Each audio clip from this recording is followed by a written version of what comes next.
Assalamu alaikum wa rahmatullah viewers. Welcome to another episode of our program Islam in Global Affairs. Today our topic is going to be the geopolitics of Baytul Maqdis, and we are lucky to have in our midst Professor Abdul Fattah Al-Awaisi. I'll just give you a brief background of the professor before we go into the main discussion. Professor Al-Awaisi is a renowned professor of international relations. He is a fellow of the Royal Historical Society UK and founder of the field of inquiry of Al-Quds Studies, which is translated as Islamic Studies of Jerusalem, or Islamic Jerusalem Studies. We will discuss that. One of his major achievements is his contribution to knowledge in the field of international relations, like the Baraka Circle theory, the Amman, peaceful coexistence and mutual respect theory. And in addition, he has, published a lot, of course, as a professor, and not just in English, but in Arabic too. And these publications have been translated in different languages, including French, Malay, and Indonesian language, plus Turkish language.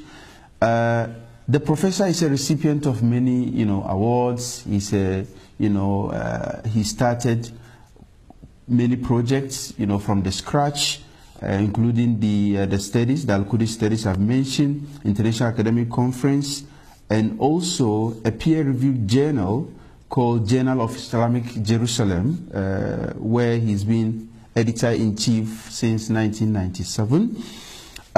Professor has taught in different universities across different countries and continents, and we are lucky to have Professor with us in Ankara at Ankara University of Social Science, or Ankara Social Science University, ASBU,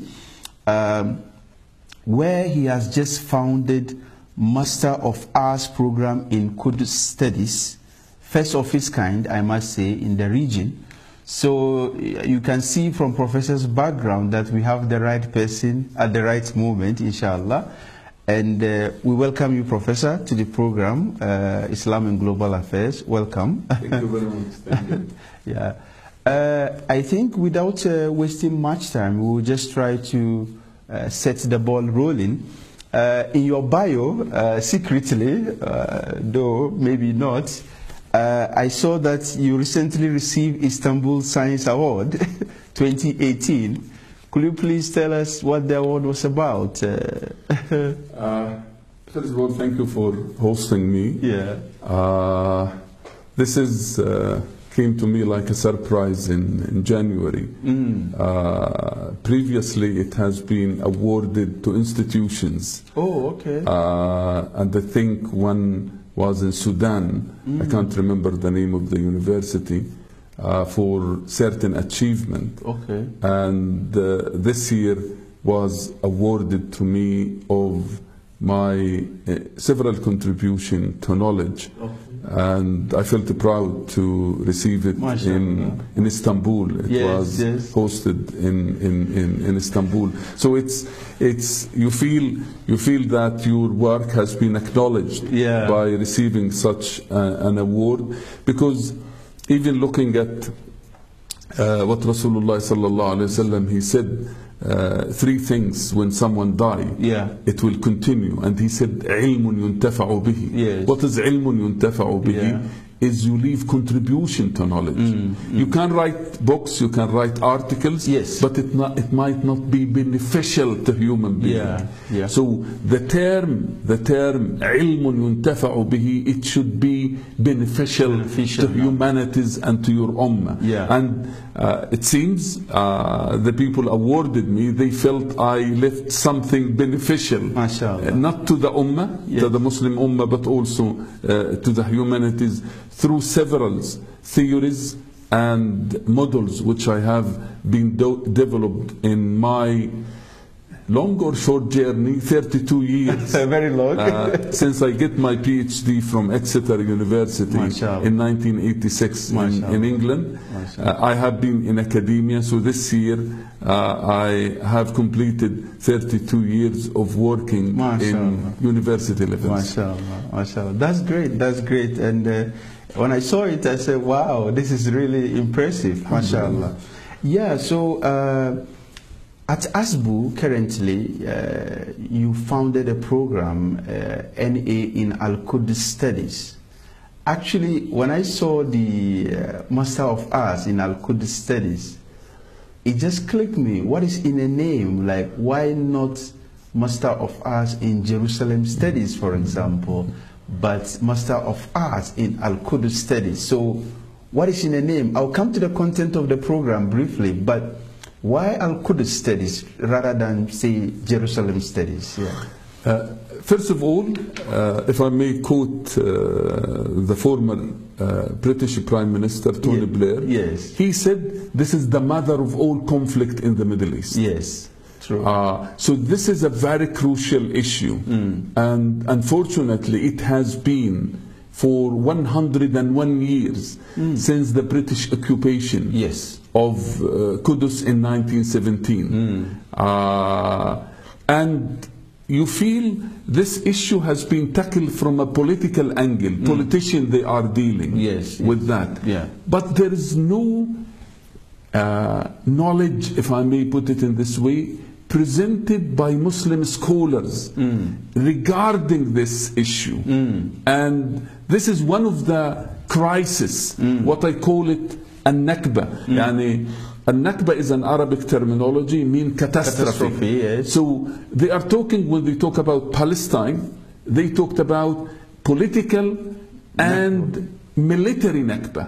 But they forget that before the military and the political Nakba, there was an intellectual Nakba. And that intellectual crisis is what we have been working in the UK to start with. And we started this program, and I don't know, unfortunate or fortunate, we started it in the UK. In about 25 years ago, we started it in British universities, and the British universities started offering masters and PhD in Islamic Jerusalem studies. When we tried to sell this into Arab universities, we failed. Unfortunately, we couldn't. This is a long topic to talk about, because I believe in nothing is impossible. Everything is possible. It's possible. So we knocked the door of Muslim countries, and Malaysia was the first university, Yotra Malaysia, North Malaysia. It's a state university. They established a center of excellence for Islamic Jerusalem studies, and now they have 15 PhD students researching in different aspects of Islamic Jerusalem, because that's the term we developed in the UK. Then I start working in Turkish universities, because we don't have any university in Turkey offering any knowledge about this subject. No Turkish university, no Middle Eastern university, and no Muslim university in Africa, in Asia, except the universities in the UK and the University of Malaysia, only focusing on the PhD. But the PhD need a ground, and the ground, you do it at the Taught Master, where you offer the master degree. So I have been working at different Turkish universities to convince them of the important. Why? Because the political stand of Turkey is like this. If you listen to the President Erdogan, Tayyip Rajab Erdogan, talking about Qudus, he did not use the word Jerusalem. I will come to the terminology. He used the word Qudus. He's talking about the Islamic narration of Qudus, the importance of the Ottoman link of Turkey there. So politically, if there is anything happen in Quds or in Al-Masjid Al-Aqsa, he's the first in politics in the Muslim country to stand up and to talk about this issue. Yes. But knowledge side, below صفر. Yes, so it's like below zero. There's a huge gap between the political, will when it comes to Qudus, but the knowledge about Qudus is not there. And that is where the Social Science University of Ankara felt, there is a big gap. Yeah, there is. And we need to produce young Turkish scholars and young international scholars who can come, do the master, and then do the PhD in this field and become the asset of knowledge side to cope with the political development. So the aim of this program, in 5 years' time, to produce Turkish and international young scholars who are specialized in Qudus and Bayt al-Maqdis. We'll come to the terminology in a minute. In Qudus and Bayt al-Maqdis, and to fill this gap. Because for us as an academician, our job is to provide the knowledge. And if we look back, because this is not the first time this land has been under occupation. On the time of the Prophet, it was under occupation. On the time of the Fatimids, also it was under the occupation. So how this has been liberated? The starting point is knowledge. But unfortunately now, we have 100 years and Muslims, they haven't developed their narration of knowledge to cope with the latest development over there. I see. So if I understand you correctly, the usage of Al-Qudus is to send a message that Muslims need to develop intellectual narration of that field of study. What is the first stone? The first stone is the terminology. If you borrow your terminology from another civilization or from another perspective, you will develop your perspective or your knowledge based on that civilization or in that perspective. So the starting point, for example, on the time of the Prophet, what was the name of that region? It was Ilia Capitolina. This is by the Roman, the Byzantine. He came and introduced the term Bayt al-Maqdis. Why? Because he need to set the foundation stone of knowledge. Then the rest is a very easy building. So when we say Bayt al-Maqdis, we'll explain. When we say Qudus, we are setting the foundation to develop the whole narration, scholarly, into the wider society and to the international community. Okay. Thank you for your elaboration. I mean, I'm really interested in the intellectual Nakba you mentioned. It appears within the fields you are specialized in, international relations, I'm also a student there, there is less of non-Western narrations when it comes to theory.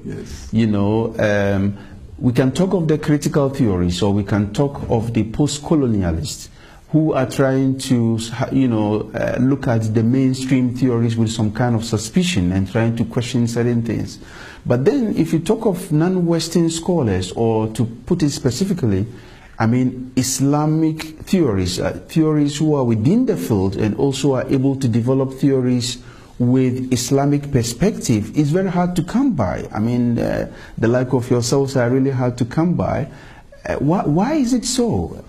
Thank you for raising this question. I think you are touching the nerve there. You use very diplomatically the word less Muslim contribution into IR theory. I can assure you it's not less, it's not half, it's not 20%. Basically, there is no contribution of Muslim scholars of IR theory. Most, when I say most, 99.99, even if it is not 100. Yeah. No, I think, I'm sorry, developing my thought. I think it's 100. Yes. All Muslim universities, Yes. when they teach international relation theory, all the theories and all the images are Western theories. It started from realism to globalism, Yeah. to pluralism, Yes. to all-ism here, Yes. as we call it. Yes. All are based on, okay, maybe to understand theory and images is a product of its own society. True. So if you need to analyze and you need to interpret something, you need a theory. Yes. And the Western world, they felt to do that, they need to develop their own theory according to their circumstances. It is a lenses. For example, if I have a lenses, I see you clearly. If I don't have a lenses, I might see you, but not clearly. So the theory is to help you to see the international politics.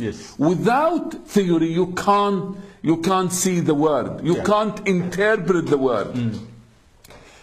But so this is number one. It has been developed for the sake of the Western society and to understand according to the brain and the mind and the development of the Western understanding. Yeah, so we can say it's kind of Western-centric, not developed for the usage of others, but then it has been internationalized. So if I need to understand the Turkish-African relation, I have to borrow a Western theory.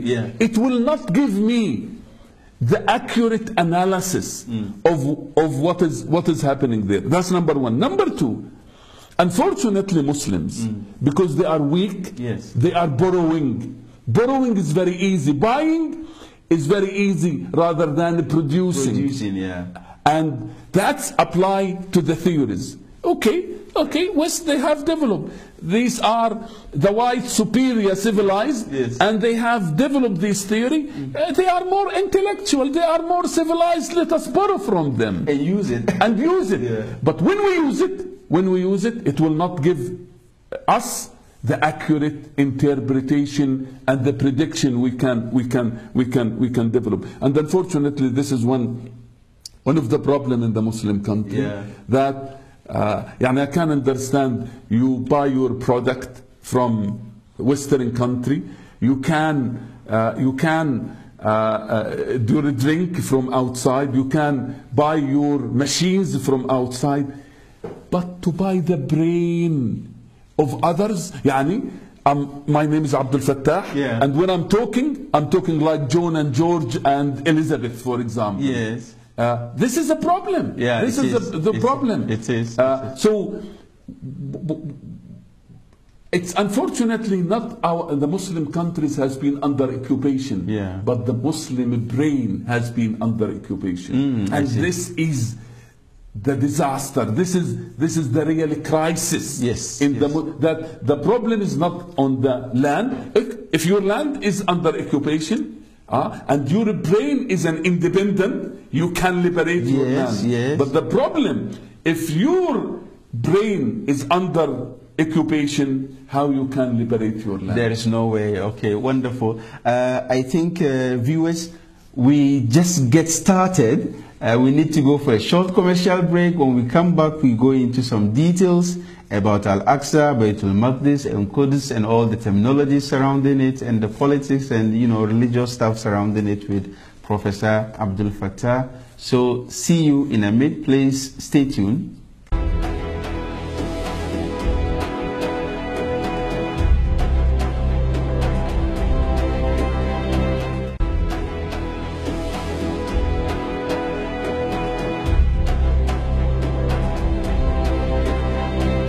Welcome back from the commercial break, viewers. Assalamu alaikum to you once again. In case you are just joining us, we are discussing geopolitics of Baytul Maqdis, and we are very lucky and fortunate to have the renowned professor in this field, Professor Abdul Fattah Al-Awaisi. He's here to help us understand the geopolitical dynamics not just using any model, but his own model developed within the Islamic perspective, which is very difficult to come by. So I think we are lucky. So if you are just joining us, you are welcome. And in case you have any feedback, question or contribution, you can reach us on the WhatsApp number 0090 555 217 0336. 0090 555 217 0336. Yeah, Professor, before we went for the commercial break, we're discussing these terminologies, and the issue of intellectual Nakba came in, and clearly I understood the fact that within the Islamic Ummah there is the need to actually develop our own set of perspectives. Rather than borrowing, we have to produce our own, and that is exactly what we're doing, and hopefully we the younger ones will try to take cue from you. We had a discussion on this, but now I think our viewers, for the sake of our viewers and for those of us who are not experts in the field, what is the difference or the distinction between Baytul Maqdis, Al-Aqsa, Qudus? There are so many terminologies going on when you are discussing this area, this holy area. People talk about Baytul Maqdis, people talk about Al-Qudus, people talk about Al-Aqsa. Then you get confused, because in the Western sense, there is this Mount Sinai or something like that is given to some different places in the geographical. So it's confusing. If you can help us untangle some of this confusion whilst trying to understand the geopolitics, it will really help us. I'm on this master program. Yes. I spent 3 hours to explain only the differences between Qudus, Baytul Maqdis, Palestine, Bilad al-Sham, etc. Wow. Wow. So I have to do it in a few minutes. Yes, few minutes.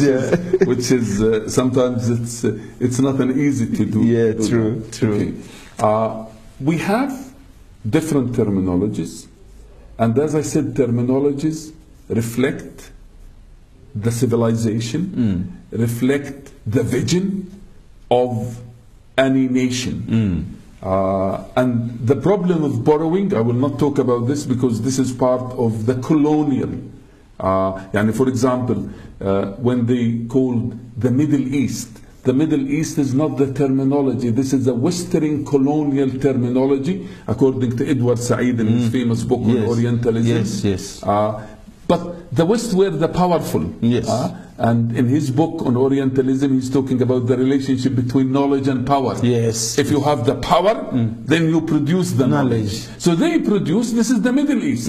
But it's not the Middle East. The Middle East not for the people. So we need to look at the terminologies which has been developed within the region.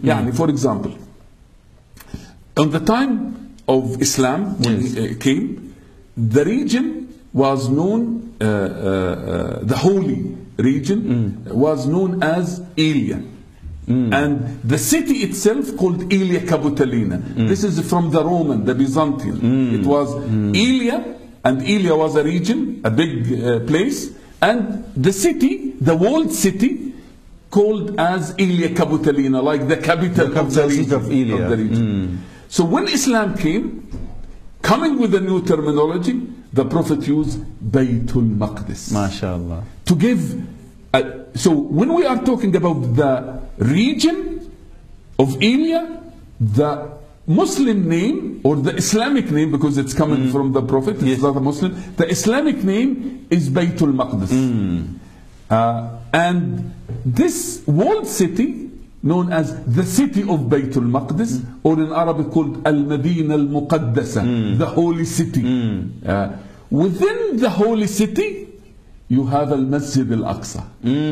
So you have I think I forget one, which is bigger, Al-Ardul Mubaraka, and then you have Al-Ardul Muqaddasa, then you have the holy city, and then you have Al-Aqsa Mosque. Okay.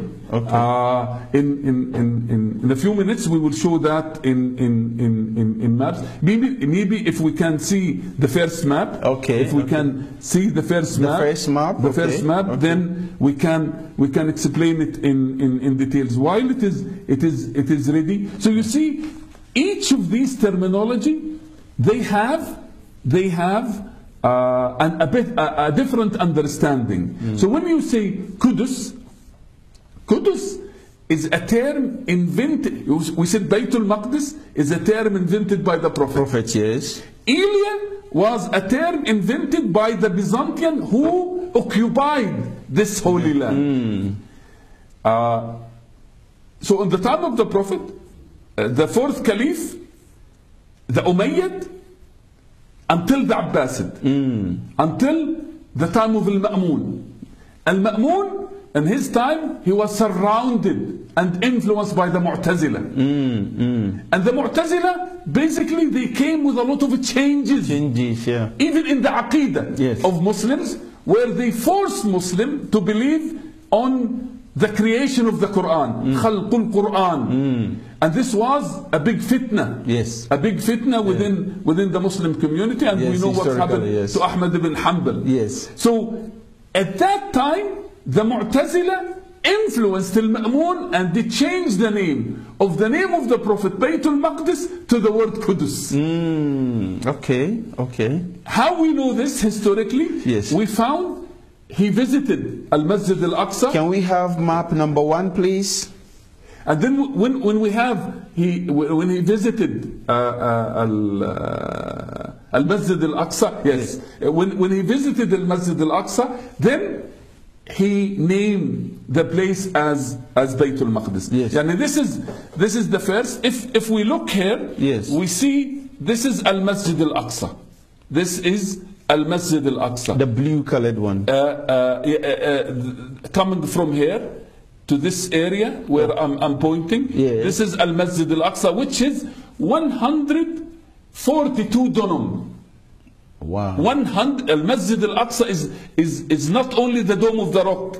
Al-Masjid Al-Aqsa is the whole of this area, which is 142 dunam, which is 142,000 meters square. Wow. Very huge one. Very huge, yeah. The other one, this is the walled city. And currently, this wall was built by Sultan Sulaiman the Magnificent. So the current wall is built by the Ottoman, or the time of the Ottoman, after it has been conquered. So when we say this is Al-Masjid Al-Aqsa, this is Al-Masjid Al-Aqsa. This is only Al-Masjid Al-Aqsa. This is the city of Baytul Maqdis. And then the region in later on we will show it. So if I go back, so Al-Masjid Al-Aqsa, we know what is Al-Masjid Al-Aqsa, and we know the size of Al-Masjid Al-Aqsa. We know the city, which Sultan Sulaiman the Magnificent, he built the wall because it was destroyed during the Crusader period. And the whole region, the big region, which was called Elia. So yes, the terminology here is very important. And we try, when we are building the new narration, or revive narration, the Muslim narration, we need to go back to the term used by the Prophet sallallahu alaihi wasallam. I know, like me, Muslims, they love their Prophet. But to love your Prophet is not enough. To love your Prophet is not enough. You need to see action. And the action is to revive the terminology used by the Prophet. So that's where we should be starting using the term Baytul Maqdis to that region. Secondly, this issue of Al-Masjid Al-Aqsa and Baytul Maqdis is not a Palestinian issue. When we try to make it a national issue for the Palestinians, a national issue for the Arabs, why Turkish should be interested in Al-Masjid Al-Aqsa? Why people in Africa? Africa interested. Why the people in Africa will be interesting here? Yeah, they are a Muslim, but this is Palestinian issue. Yeah. So to connect them, to connect our brothers and sisters in Africa into Bayt al-Maqdis, into Al-Masjid al-Aqsa, we need to connect them with the terminology of the Prophet sallallahu alaihi wasallam. So we are giving an Islamic terminology, and we are giving an Islamic stamp to the issue, and taking it out from nationalist, narrow nationalist feeling, and then a Muslim in South Africa or in Nigeria may be looking, hey, so this mosque is not for the Palestinians. Yeah. This mosque, Al-Masjid al-Aqsa,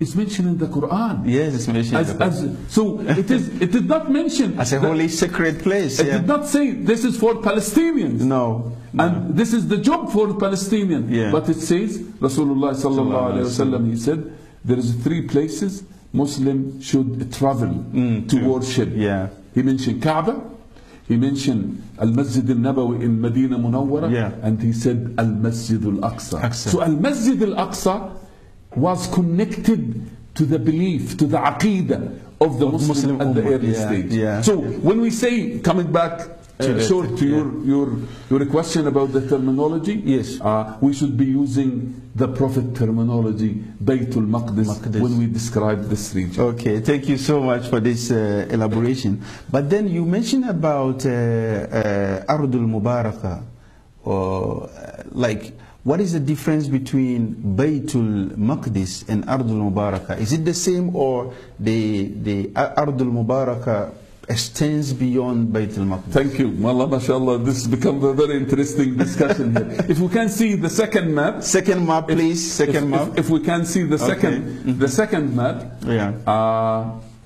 Al-Ard al-Mubarakah. Yeah.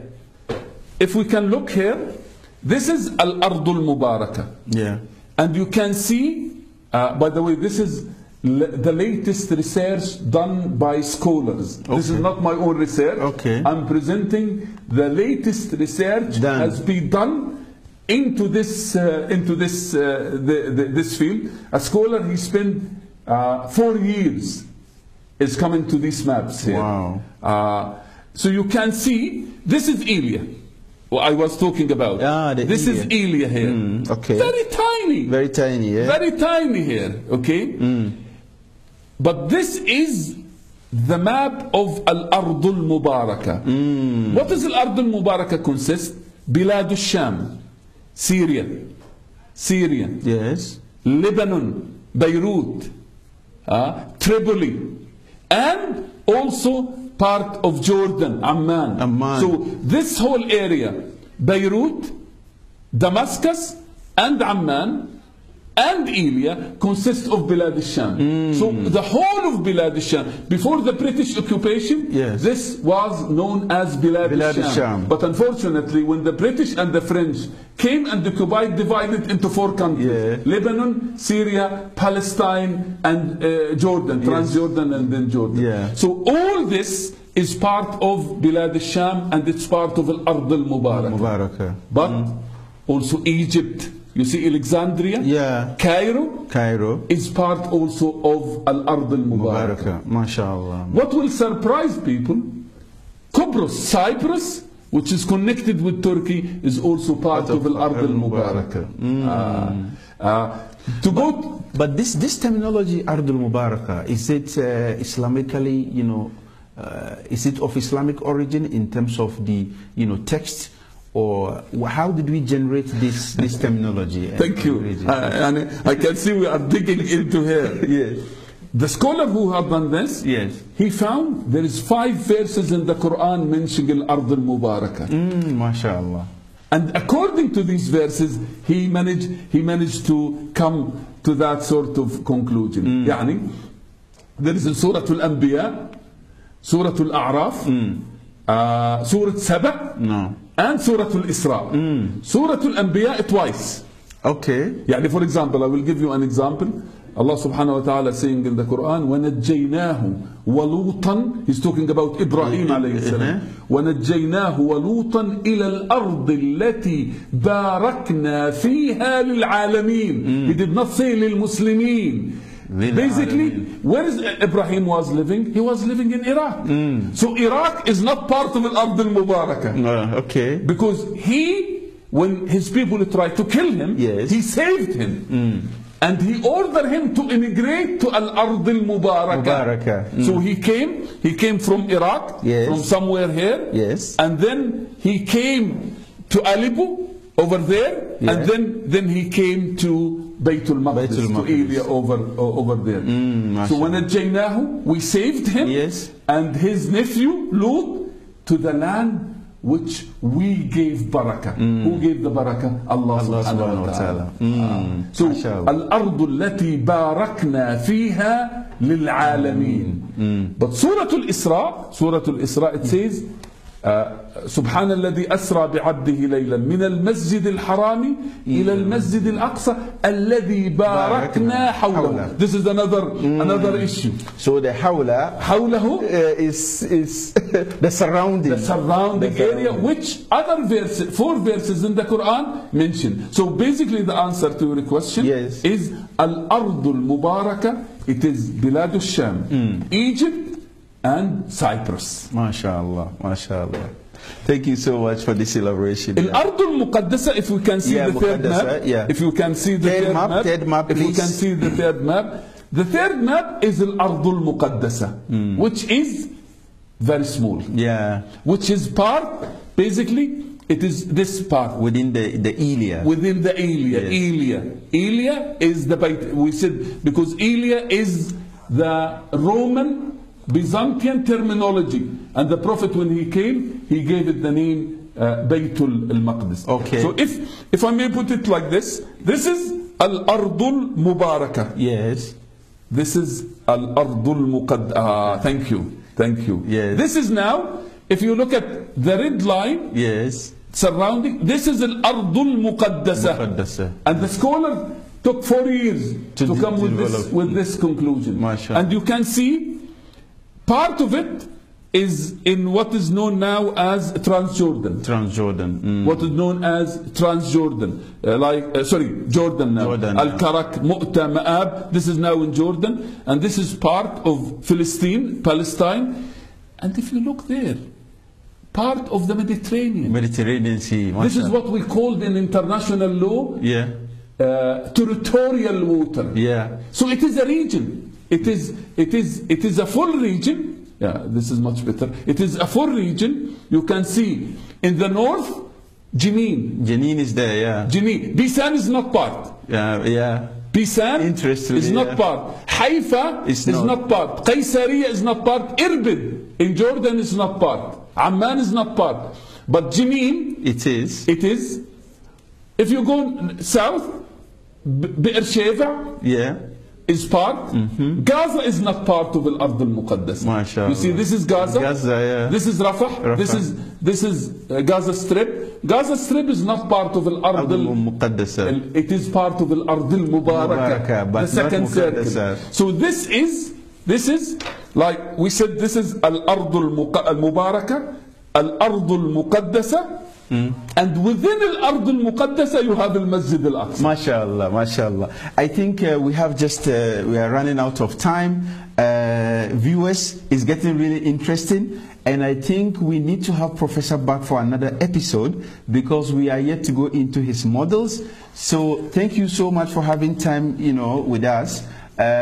Please make it a point to be with us next week. We'll have Professor again to continue another episode, and this time around you don't have to miss it because he's going to explain some of his models and his theories regarding this complex geopolitical issue. Thank you so much for your time. Wassalamu alaikum wa rahmatullahi ta'ala wa barakatuh. See you next week.